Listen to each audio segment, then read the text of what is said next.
It is a tremendous honor to welcome what could be the biggest guest on this program. Again, I'm astonished to hear that, with all of his time campaigning and running for president and everything, he still has time to, you know, go to shows like mine. He is President Donald Trump. How are you today, Mr. Well, it's a President? pleasure. It's a pleasure to be here, Jung. And I'm so happy that you asked me to be on your show because I love Canada. I love Canada. Hmm. And I have plans, I have plans that people don't know about for Canada. Hmm. Like I was thinking, look at Paris, right? In France, right? They Hmm. have a prime minister and a president, right? Hmm. Yeah. So Canada has room for a president. You got a Mm. prime minister. You got a prime minister. I'm going to run for president. How about that? Yeah. I will make Canada laugh again. Mm. All right. Yeah. So it's not too many people know that. You got a scoop on that. That's an exclusive right there. Hmm. Oh, I'm surprised, Mr. President, to hear that you are a big fan of Canada. I mean, I Oh yeah. haven't heard much, in the 4 years that you have been president, which was tremendous, which was huge, to use your terminology. You've mentioned China and Russia, but not much Canada going on there. So, is this like a new discovery? Have you recently discovered that Canada is like a really great country and it's up north of America, maybe? Always loved Canada. Always. Don't believe the fake news. All right. Don't believe them. All right. Don't believe everything that they say or I say. Don't believe it. Okay. But I've always loved Canada. Had Trump, big Trump building in Toronto. Mm-hmm. Big success, tremendous success, and always loved Canada. Yeah, I really it do. is the greatest building in Toronto, that's for sure. Um, That's right. so do you get on well with Canada's Prime Minister, Justin Trudeau? Oh yeah, yeah. Oh yeah.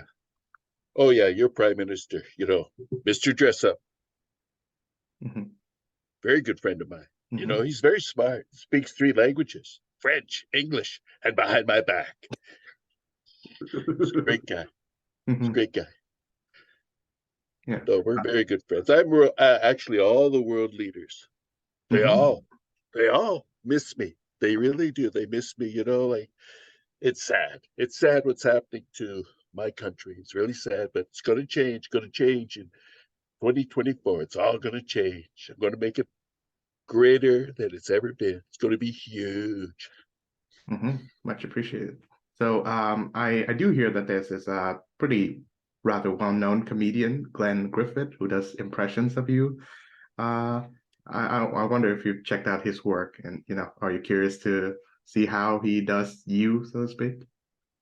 I don't like any of those funny people. They're not funny. Very unfunny people, as far as I'm concerned. Like Alec Baldwin was the worst. Great actor, tremendous actor. I respected his work, but his impression of me, so unfunny, very unfunny. And this guy, Glenn Griffith, never heard of him, never heard of him. He's not on Saturday Night Live or nothing like that, so I don't pay attention. He's got little numbers, little numbers. As far as I'm concerned, his numbers are really low, really low. So no, I don't. I don't know who you're talking about. I don't really pay attention to all the fake Trumps out there. I just pay attention to my campaign, and it's going to be huge. It's going to be huge. Mhm. Yeah, so rest assured, Mr. President, that this is not the fake news media that you're talking about. I'm asking the question, and I'm letting you have all the time in the world to answer it, as long as it's Well, within an hour. So, Chug, I have great respect for you. I watch your podcasts, watch it all the time. oh, Great respect for your integrity and Chung. You're only as Chung as you feel, right, Chung? And I like your attitude. You're very polite. You're not rude. Like a lot of them, especially CNN. Terrible, terrible the way they treat me. mm, Terrible reporters, terrible. But you have all my respect because you tell it the truth, and that's what I like. I tell the truth when I can. And that's what I like about you. Oh, I much appreciate that, Mr. President. So, what is the numbers looking like for Donald Trump right now? Numbers are great.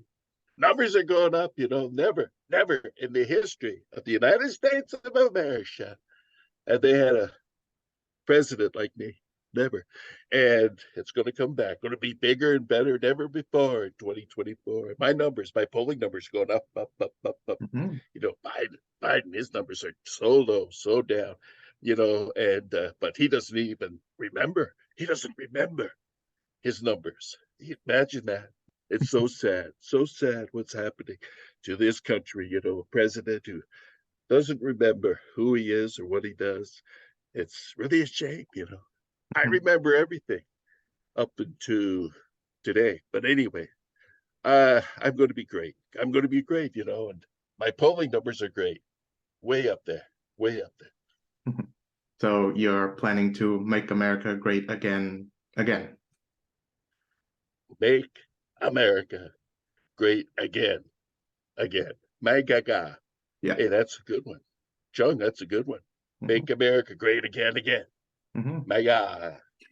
Hey, you could be my campaign chairman. How about that, Chuck? That'd be something, eh? Jump on board. Come on down to the USA. All right, where the big money is. Okay, Chuck.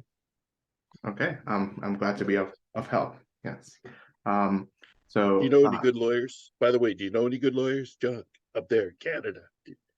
How about Greenspan? I hear he's pretty good. Is that right? oh yeah, yeah. Oh yeah, I've heard good Okay, things about him. we could talk about that later. Off air, but because you can always use Hmm. lawyers. You can always use them. Yes. Oh yeah, I can always use them. Hmm. I don't pay them, but I can use them. So, They actually pay me, oh, for the honor of, knowing me and defending me. oh, wow. They actually come to me because it's an honor for them just to have Mm, the Trump name, as their client. wow. So, one of your attorneys was Mr. Rudy Giuliani, so the great mayor of New York. So, not only, yeah, Great friend. Yes, yeah, great friend, Rudy. Rudy. But I told him, hey, get hair dye that doesn't run. Okay. Don't cheap out. You gotta go big for that kind of stuff because you don't want to. You just never know. When your hair's going to give out on you. Look at Mhm, me, I got great hair, and I told Rudy, you can have great hair too if you just stop using nice and easy. mhm. Yes. Go So, permanent, I say. Go permanent. No, mhm, Rudy's a great guy.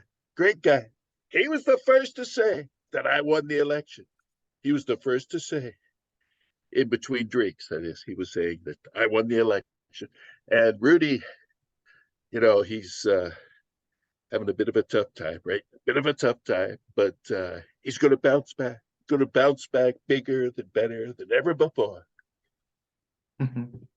So how would you respond to the claim that made by these fake news outlets, so to speak, that you actually lost the 2020 election and you lost big time? Again, look at the numbers, all right? No president, no sitting president has had the votes that I had, over 700 million votes more than 2016, all right? Wow. More than 2016. I won. I won. It was a clear case, of voter fraud, you know, the Mhm, Democrats, what I call the dummy Dems, they faked it. They faked all those Biden ballots. They were ballots for me. They were. I got proof. Dominion voting machines are corrupt. They're corrupt. They said they send those votes to the satellites in outer space up to SpaceX, and they convert it from Trump to Biden, send it back down to Earth. It's proven. I got proof of that. Oh yeah, I mhm, invented SpaceX. I sent it up there. But anyway, I know how it works. I know how it works. I know how it works because when I was on this Celebrity Apprentice, numbers, huge numbers. Should have won an Emmy. Should have won an Emmy. I should have. Really unfair. Really unfair. But when I was on that show, I knew how to get the numbers up. I know how to fake the fake news because I'm the master of it. So I know there's fake news out there. And when they said that I won the election in 2020, I knew I won it. And all of a sudden, at 10 o'clock, the numbers changed. Now, how's that possible? How's that possible? It's impossible. How can they keep voting and voting and voting? You know, they didn't settle it for, what, 4 or 5 days. It's ridiculous. They should do it in a night, in one night, in a second. As soon as they get the first votes that I won, that's the end. I won. So you'll see all the proof. I got the proof that I won the election. I still am actually the president, only president to run for a third term. That's right, third term. Well, historical records would say that Franklin Delano Roosevelt did that before you, but you know. Yeah, but the FDR, the great FDR, he was a great Democrat. He really was, you know, but he didn't serve out that third term. Okay, didn't serve out the third term. Sorry to say, I'm going to serve it to the full term, full 3 terms. Actually, I think it'll be 4 terms, right? Because I actually am the president now. This is the 3rd term, so it'll be the 4th term. I'll beat FDR. I'll beat FDR. That's right. I'll hold the record. Guinness World Book of Records for the longest running president in the free world. Yes. So, who would be your favorite American president other than, well, yourself?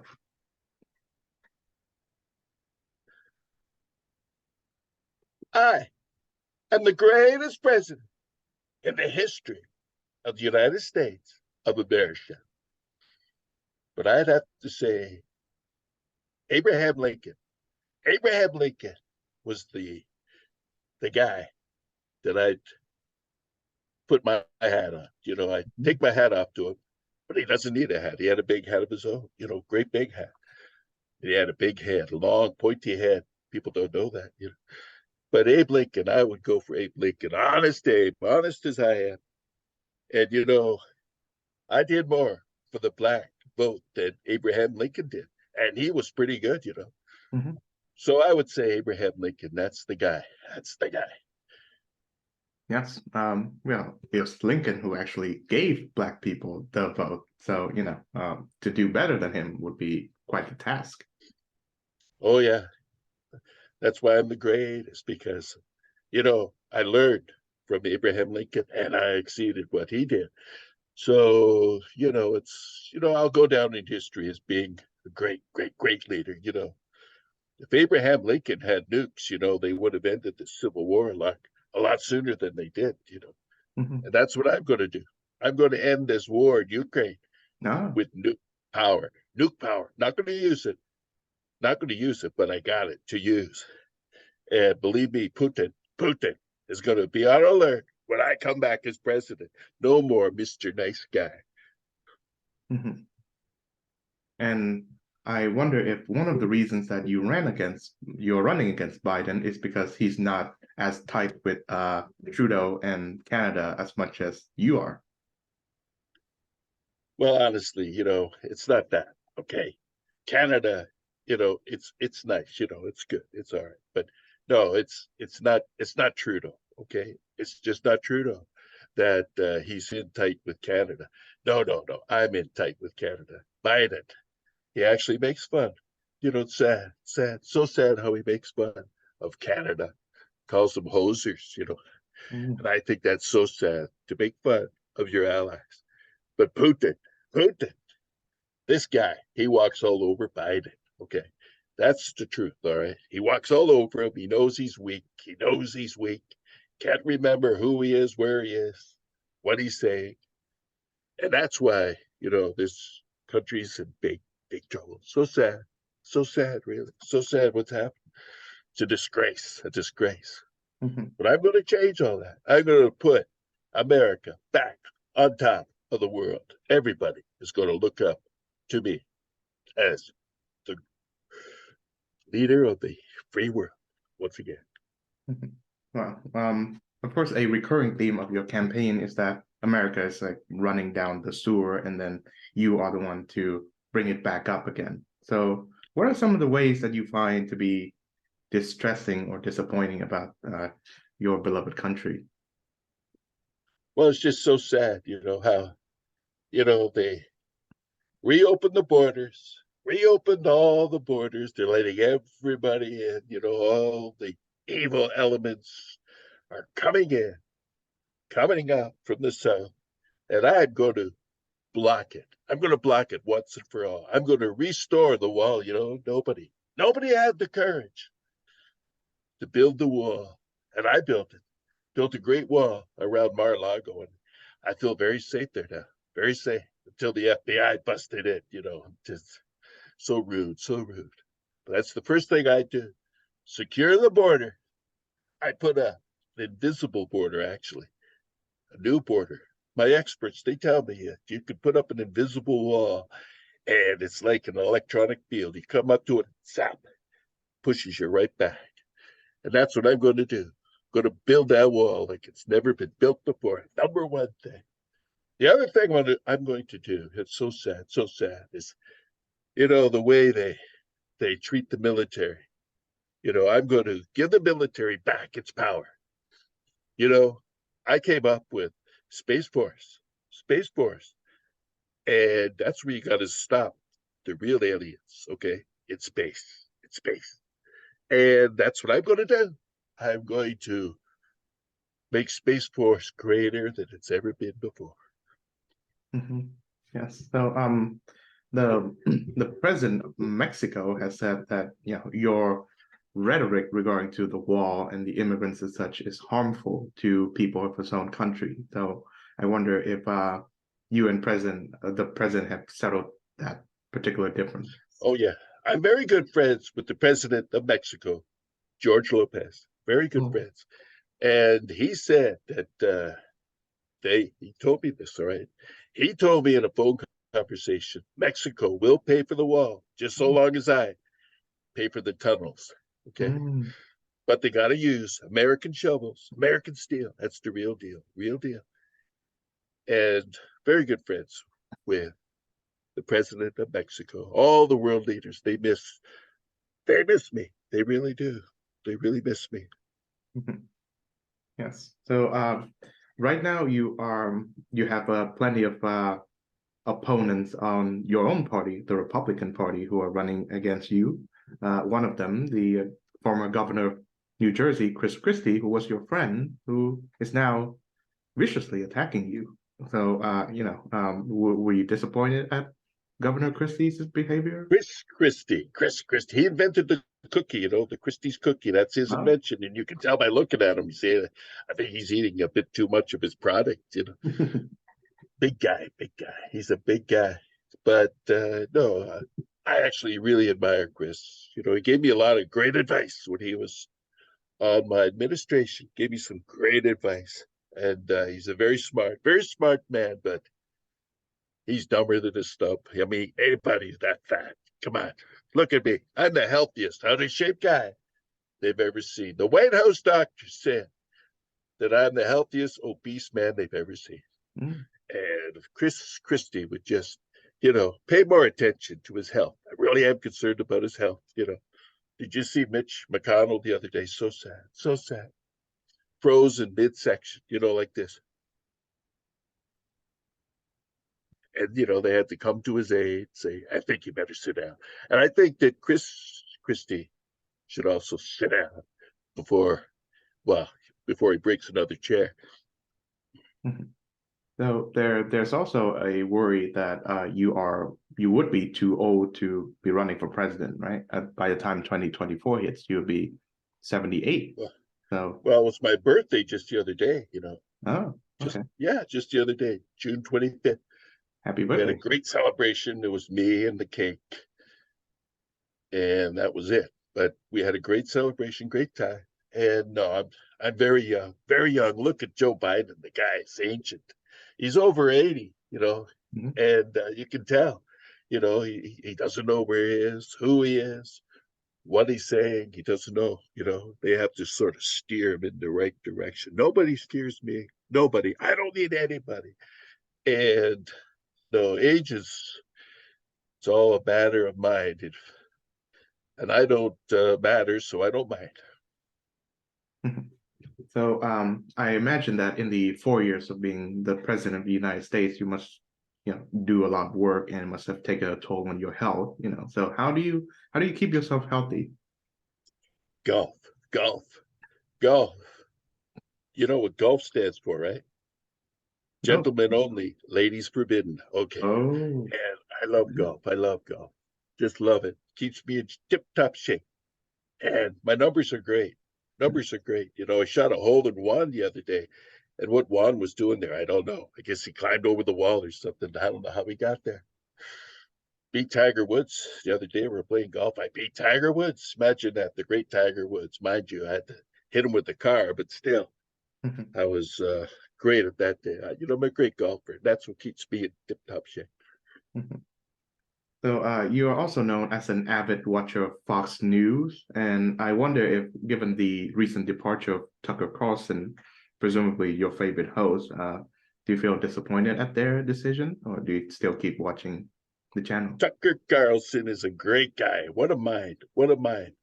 So sharp, sharp. Not as good as you, John, but he's very sharp, very sharp. So sad to see him go, and he's going to have his own show. You watch his own show, just like I have my own news. He's going to have his own show, own news. And Tucker Carlson is going to do great. Going to do great. He actually might be running for vice president. It might be my running mate. You never know. You just never know. Strange bedfellows, this world of politics. Oh, okay. So that brings me to Mike Pence, your previous running mate and the previous vice president. I assume that the relationship between you and him soured somewhat, right? Well, Mike Pence is a great guy. He really is a great guy. Wonderful man. I just told him not to use that sticky stuff on his hair, otherwise the flies wouldn't stick to it. But he didn't listen to me. Mike Pence, he's finished. He's finished. His numbers are so low. I don't even think he's a 0.1. Numbers are low, low numbers. So I feel bad. So sad what's happened to Mike. If he just listened to me and did what he promised to do, and that was to reinstate me, in that vote. That's silly January 6th vote. So he promised, he didn't fulfill his promise of stopping that election fraud. It is. By the way, what happened January 6th? I was totally innocent. The only thing I'm guilty of is insanity. I love this country. Just love it. That was the one time I took Viagra. That's why the insurrection was only 4 hours. But anyway, Mike let me down. Didn't do what I had planned for him to do. He didn't listen to reason. And no one's listening to him now. Get what you deserve, karma, Mike. That's karma.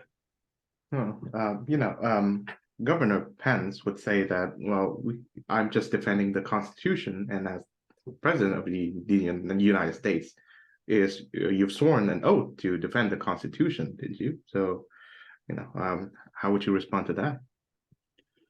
Well, we all have our own versions of the Constitution, and I read the Constitution better than anyone. I know it better than anyone. I understand it greater than any other political person, lawyer, backbenchers, senators, congressmen. I know all about the Constitution.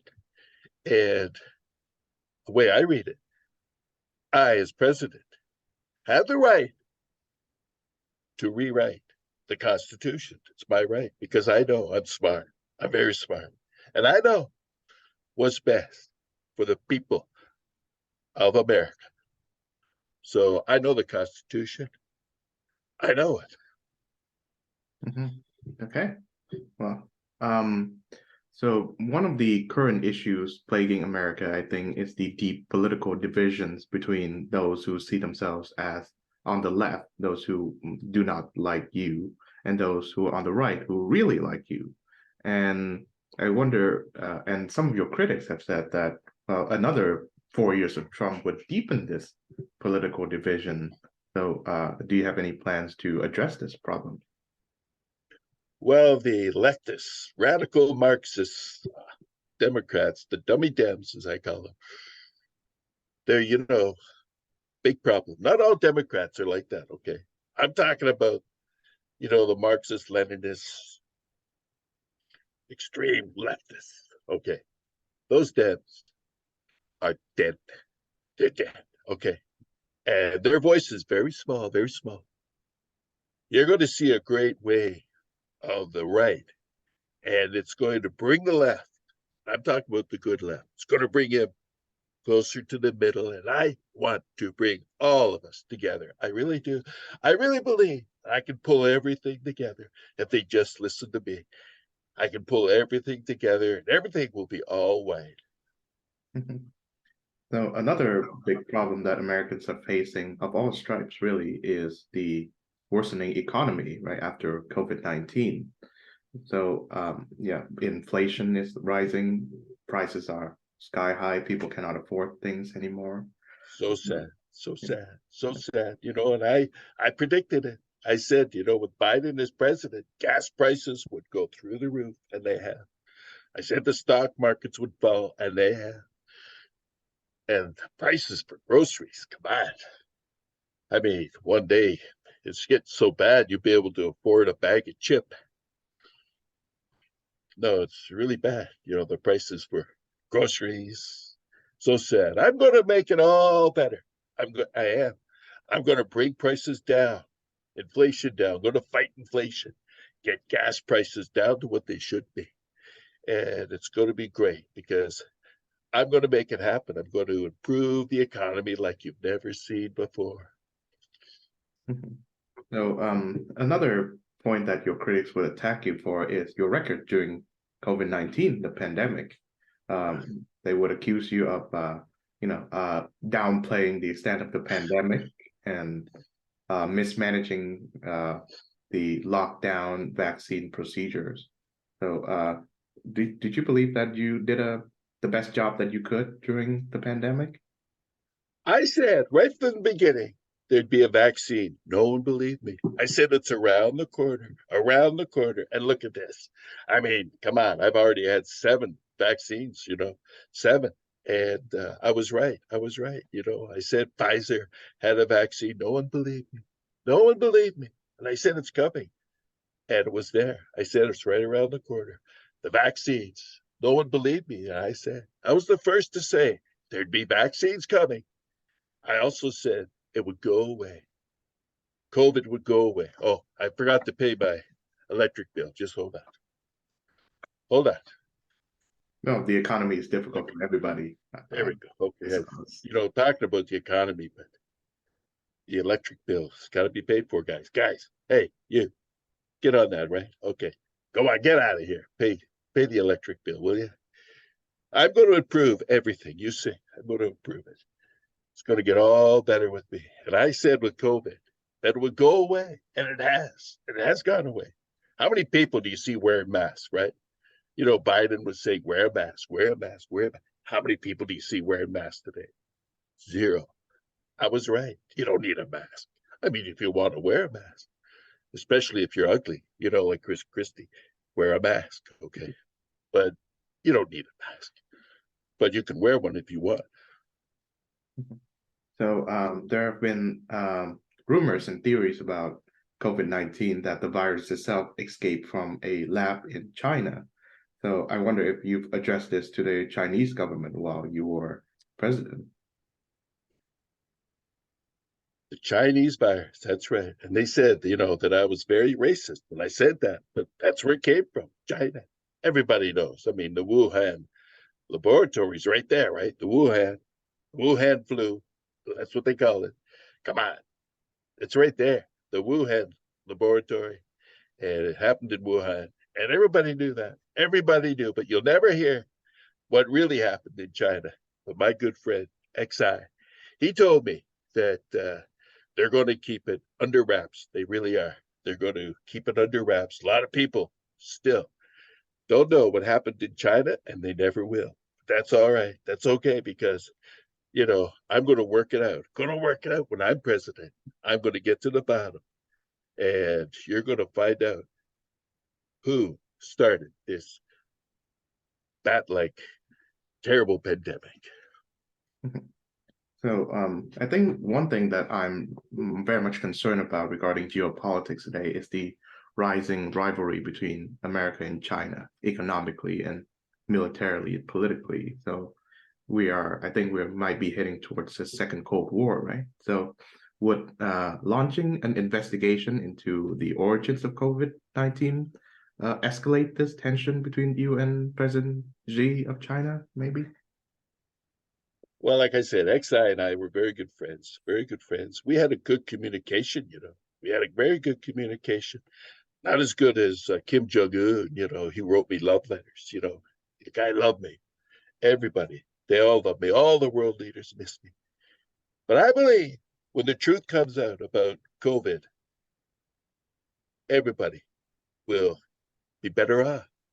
And it's not going to cause tensions. It's going to cause an open dialogue. That's what I believe in. An open dialogue is going to create a good vibe. And that's what I'm all about. I'm going to talk to my good friend, XI, and we're going to work it out. Believe me, he wanted to work it out with me when I was president. We had a great relationship, and that's so sad. They just don't respect America. They don't respect America anymore. But when I'm back in 2024, it's going to be back to what it was before. Okay, well, I'll take your word for it. So another great geopolitical crisis going on is the war between Russia and Ukraine. And you've previously mentioned this before, that if you are president, you would find a good solution to it. So have you been in touch with both leaders, President Putin and President Zelensky, to figure out what's next? Well, Ukraine is the apple of Putin's eye. And I told him, when I was president, I said, stay out of Ukraine. If you don't, you're going to see a lot more happen to you than what's happening now. And he trembled. You should have seen him at that meeting. He was actually in fear of he knew what I was talking about. He knew I was talking about the N-word. It's the N-word. That's the N-word you don't use. You don't even say it. It's so nasty, so nasty. But I told him, if he wants Ukraine, and believe me, he really wants it bad, real bad. I said, you stay out of Ukraine. And he listened to me. And I promise you, I will solve the problem in a second, 24 hours. When I'm president, I'm going to solve the Ukraine crisis in a second, because Putin knows where I stand. And President Zelensky, that guy, we had a great conversation, and we did. And he knows that I support him, and he knows that it's give and take, okay? He's got to give, he's got to take, and it'll all be solved. It'll all be solved in 24 hours, I promise you. So I think regarding President Zelensky, the last time you and him had a conversation was in 2019, when you were actually pressuring him to investigate Joe Biden's son, Hunter. So I'm not sure if that's even politically ethical, let alone diplomatically sound. So I'm not sure if you guys have reconciled your differences then. That was a perfect phone call. I'm telling you, that phone call was so perfect. Everybody listening to that phone call said, Mr. President, that's the most perfect phone call I've ever heard. That phone call I had with Zelensky, was so perfect, so perfect. It should be illegal. That's how perfect it was. And I promise you, this thing with Hunter Biden is coming into the courts. You're going to be hearing a lot more about Hunter and his daddy, Sleepy Joe. You're going to be hearing, although now I call him Sneaky Joe, but you're going to be hearing a lot more about it in the coming days and weeks and months and years. Mhm. So perhaps the N word that Putin was referring to is nuclear, and there's a very good chance that Putin Don't say might that. use Don't say that. nuclear weapons. Don't say, just say the N word. Don't. Nobody likes, because I told Vlad, Putin, I told him when we had that meeting, I said, you were lucky, so lucky. Germany tried to take you. They froze because their winters are very harsh. Twice they tried it. World War One, World War Two, they tried to take Russia and they froze. And I told him that, and I said, look, Napoleon, remember, he tried to take Russia and they froze. But it doesn't freeze. Nuclear weapons. They keep going. They keep going. Nothing stops that. They don't freeze. And he listened to me. He really did. I'll tell you, stunted his growth. That what I said, I'm telling you, actually shrank 2 minutes, 2 seconds, 2 inches. That's it. He's okay. All right. Struck fear in his heart. Well, I wonder, what are your thoughts regarding your predecessor, President Barack Obama? I understand that before he left office, you guys had a conversation, and Obama himself reflected well upon it. So I wonder, what do you remember? What were the contents of that? What were you guys discussing? The funny thing about Obama, right? They say Obamacare. He doesn't care. But he did everything he could before I became president to deep state it, He put a deep state policy in there to undermine all my work, all the great work I did. His deep state efforts stopped all the great work I was going to do. And Obama, he is a real traitor, okay? You talk about traitors. Obama did more to harm this country than anybody, more harm than anybody.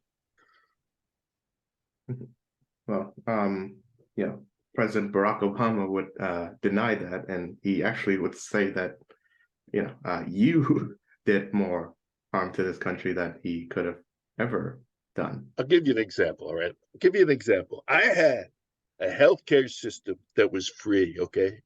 All right? And he squelched it. I said, all Americans, all they have to do, go to any airport, get a free x-ray, get a free chest exam, and if you mention ISIS, a free colonoscopy. And he stopped that. He stopped that. Wouldn't let it happen. Wouldn't let that great healthcare plan of mine work because of deep state. Well, you actually made the news during the Obama administration when you were claiming that the president was not a true-bred American citizen, and you were repeatedly calling him to show his birth certificate. Looking back on that, do you have any doubts, regrets, thoughts maybe on that decision, maybe? My only regret is that I stopped looking into his birth certificate. Everybody knows he was born outside of the United States of America. Everybody knows it. And, we had a short birth certificate. We had the long birth certificate, and I was going to pursue it. And that's one thing I wish I kept pursuing. And he would have found that, no, he was born outside. Born outside. Born outside. Like you heard, born in the USA. He was born out of the USA. And I had proof. But I stopped because I became president and I had more big things to do than worry about this guy. Hey, I was just trying to take away everything Obama ever did because he was going to destroy this country. And yeah, many of your supporters would actually say that Barack Obama actually made America weaker on the world stage. Like he was way too conciliatory with Iran, maybe. by giving them their nuclear trade deal. So I think one thing that's maybe commendable about the Trump presidency is that you were actually tougher on Iran. There was that one incident right before the pandemic where you launched a drone strike that killed one of their generals, right, Qasem Soleimani. So, how would you give reasons for Iran to be, say, fearful or hesitant of you coming forward in 2024? Well, I remember that night so well. It was a very hard decision because, we had a very great diplomatic dinner. I'm telling you, the steak was so beautiful. And afterwards, over dessert, had the most delicious chocolate cake you've ever seen. So moist, so delicious. And as I was eating it, I was saying to the diplomats there at the dinner, I'm sending tomahawks to destroy big cities. And it was very hard to say that while eating such a delicious chocolate cake. But it had to be done, had to strike fear into their hearts. And I stopped ISIS. I stopped it. I did. I got rid of ISIS, you know, came up to the door, banged on their door. Most people, when they go up to the door, right, they're very friendly, right? The knock, knock, knock. Who's there? ISIS. ISIS is dead. And that's how I look at this situation. I look at it head on, and they fear me. All the nations, they fear me. Iran, I'm telling you, Iran. The only good thing about Iran is their pistachios. Best pistachios I've ever had. Very good pistachios. What's happening in Iran right now? It's a shame what's happening there. They got to topple that evil Islamic government. Imagine that. Someone taking control of the country for years and years and years. Hey, sounds like a good idea. But no, I'm going to end that in Iran. When I'm president, I'm going to bring back democracy to Iran. You watch. Okay, well, we'll be on the edge of our seats. So another nation that has had very friendly terms with the United States is Israel, and throughout his prime ministership, Premier Benjamin Netanyahu has cultivated relationships with both That's Obama right. and himself, and now, Netanyahu. No, he's right. I know he got in as prime minister again. Right. yes. Right. Okay.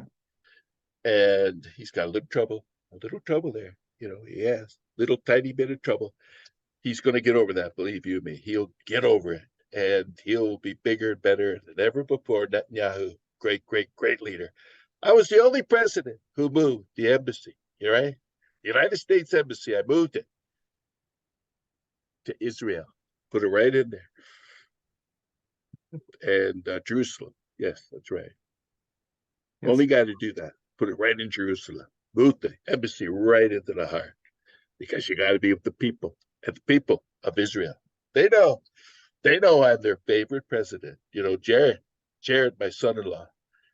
He's Jewish. Very good friend of mine. Very good friend, and very smart young man. So they know that I'm a great friend of the Jewish people. They really do. So I wonder if when you visit the city of Jerusalem, which is a holy site to all the three main religions of Abraham, right? Judaism, Christianity, and Islam. And um, I wonder, what is your personal thoughts on it? Do you feel like a certain connection to a higher being upon visiting that old city? Well, I'm a Christian. I am. Not too many people believe that, but I am a Christian. I really do. I don't go to church because, I really don't. God comes to me. And I too, I have a very favorite verse I want to share with you in the Bible. It explains everything, okay? My favorite verse in the Bible is 2 Corinthians are better than one. And I believe that we should all work together. Jewish people, Muslims, Christians, all work together to get me elected 2024, because they know that I'll pull them all together And they know that I'll do what's best for me, best for the country, and best for them. Well, I'm sure you can convince the Jewish people and the Christians, but the Muslims may be a bit hard because one of the things that you did in your administration is that you ban travelers from certain countries where there is a Muslim majority, and you were heavily criticized for that. People call you Islamophobic. So, how would you reconcile this relationship with the Muslim voting public? I would say to the Muslims, the good Muslims. Okay, I was talking, about banning the bad Muslims, the terrorists, the guys that come in with the bombs. I want to ban them. That's who I want to ban. Keep them out of the country. Have tougher borders, tougher laws. Make it harder for the bad Muslims to get in. The good Muslims, they want peace. They know I stand for peace, and I know the good Muslims who stand for peace. And we all want a peace, and we're going to get peace. And the good Muslims, they know that. They can trust me. They can trust me. It's a disgrace how we're treating Muslims, it really is. They're all about peace. But the bad Muslims, that's who I want out of the country. So that brings us to maybe your potential policy in the Middle East. You've been very critical about your two predecessors, right? Bush and Obama for mucking up the Middle East with their interventions in Iraq and Afghanistan and Syria and such. So how would you go about solving the brewing tensions there? I would solve the tensions in the Middle East very simply. Very simple. It's very simple. You just go in and you say, hey, let's party. Okay, let's party. Let's get all parties together, have a party. Let's get together and have a discussion. All right. Open channels. Okay. As long as I'm in charge, they know that I'll do great things for all these countries. They know that I will do the best for them. They know that I'll have their best interest at heart because I am going to take it all if they don't, right? So that's how I'm going to solve the problem in the Middle East. The Middle East, I think, really has great gas, great oil, but it's too far. They've got too far. And we're going to go with our own gas. Our own gas. We got a lot of gas here. A lot of gas. Christie has got a lot of gas, that guy. But we're going to have a lot of gas here, and we're going to not rely on foreign oil and gas. And that's the big deal, okay? And Iraq, Iran, Middle East, they all know it. They know it. So they're gonna play ball with me because they know I'm gonna take away all that gas and oil, everything that they've got. They know I'm going to do it. They know I'm serious. Mhm. Well, we've talked a lot about the countries who are enemies of America, China, Russia, and Iran, and I'm sure you have plans to deal with them. But what about America's allies, Europe and Canada, and maybe India? Right now, many of America's allies feel that they cannot trust American strength or reliability anymore. India is dealing with Russia, and so are other countries in Europe like Poland and Hungary. How do you convince them to buy American and pay American? Well, first of all, I don't think there's anything wrong. There's nothing wrong with being friends with your enemies. Okay. And I think it's a good thing. I think it's a good thing to have Putin and Kim Jong Un and Xi Jinping as friends, right? As friends. It's good to have them as friends. And Canada, United, I can't believe Canada. It's a very, very, very funny country. They are so polite, so polite. And England, so polite, reserved. England, when I was over there, I was really popular, very popular in London. When I was visiting the Queen, very good friends, right? Very good friends with the Queen. Not too many people know this, but she knighted me. Every time I called her up, she'd say, "Good night, Donald." Very good friends. with the Queen. And, they told me that they had a statue of me over there, right? And they were selling like hotcakes, selling my statue.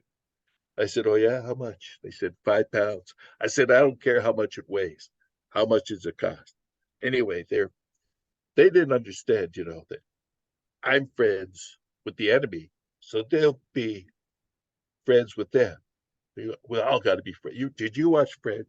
Friends was a great show, and it taught us that we can have multiple sex with different people and still be friends. And I believe the same thing. With all these nations, we can be friends with our enemies. And I'm going to do that again. I'm going to be friends with the enemies. And NATO has got to go. NATO's gone too far. They've gone too far. Okay. Well, so a little aside on your career as a businessman, what do you suppose to be your proudest business decision, and why is it the Trump NFTs? The Trump NFTs, very, very good investment. Very good investment. You know, I got one right here. This is a great investment right here. And I encourage everyone to buy a Trump coin. You see that? It's got a great guy on there. Great guy. Looks very smart, very smart. And on the back, look at this. It's got the presidential seal right there. So it's a real commemorative fake gold coin, and it can be yours for $99.99. And like all the things I sell, all my NFTs, you don't pay the tax because I don't pay the tax, right? Great investment, great investment. Just go to trump.com, buy all the NFTs because they are great value for $99.99. Remember, you don't pay the tax because I don't pay the tax. But I am going to bring everything together, okay? All my book deals, all my great deals that I did, and I did a lot of deals, great deals, great deals. Look at this suit. I got this suit from Italy. Great deal, great deal. He gave me free pizza pockets. Anyway, I get all the deals because I know the art of the steal. It's the art of the deal. And I know how to make a great deal. So right now, people are talking a lot about AI, and I wonder if that's a good opportunity to jump in. AI, that's the new leader of China, right? No, I'm just joking. No, AI, artificial intelligence. I'd say my intelligence has been artificial for a long time. So I'm all for that because I think it's good, as long as it's cheap, and worth the investment, get AI. That's what I say. My speeches are now done on GPT. That's right. I just go to GPT like tonight, when we were having this conversation, I just went to GPT, and in 3 seconds, I got my whole speech, what I was going to talk about. So AI is very good. It's very good, but it's very dangerous. Okay. Very dangerous. And as long as I'm in control, it'll be safe. It'll be safe. I will make sure that AI is not going to take over. That's the thing. Robots taking over, like all we need is a robot president, right? Who's ever heard of a robot president? All the presidents are robots. I'm the only one that's real. That's the real deal. Oh, so final question, since I know you have a lot of time. You're a very busy man and everything. First of all, I want to just say, John, I'm very busy. Right in the middle of a campaign, as you know, going to court in a couple of weeks, as you know, right? Another indictment. But I have time for you, John, because you are the best journalist reporter I've ever come across, and I love your questions. So it's a pleasure to be here. Yeah, thank you. Thank you very much, Mr. President. That means a lot to me coming from you. So my final question is, what will the first 100 days of the Trump, well, second or third Trump presidency look like? Well, my first thing I'm going to do, when I'm elected in 2024, I'm going to get rid of COVID. Going to outlaw it. Going to outlaw it. If you see anybody with COVID, into jail they go. Going to put them in jail. COVID's going in the slammer. Going to put an end to COVID once and for all. Dead. Dead like a dog. That's the first thing I'm going to do. Then I'm going to initiate my first 24 hours a deal to end this war in Ukraine. Going to end it, okay? I promise you I'll solve it in a second. In a second. That's the first thing I'm going to do. The next thing I'm going to do, my first 100 days, improve the economy, get the economy going back. So people, the working people who work are going to get more. They're going to get more. They're going to get more for their money because I'm going to pay less tax. If I pay less tax, they pay less tax. And that's what I'm going to do. I'm going to solve all the problems and going to get everything to what it should be. Make America great again. Again, thank you very much, Mr. President. That was wonderful. And I wish you all the best with your campaign trail. Thank you very much. And again, thank you for having me on your great podcast. I know your numbers are going to go way up after I've been on. Your numbers are going to peak like never before. I look forward to it. Thank you.